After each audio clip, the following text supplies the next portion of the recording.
مين معنا اليوم؟ جورج مكتبي.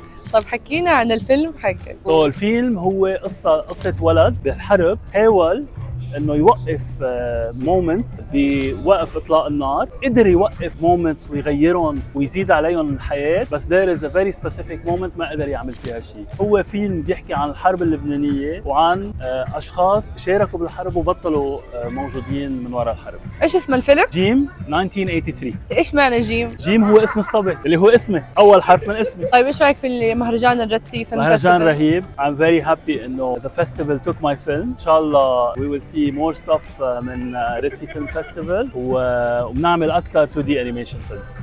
يعطيك العافيه، شكرا.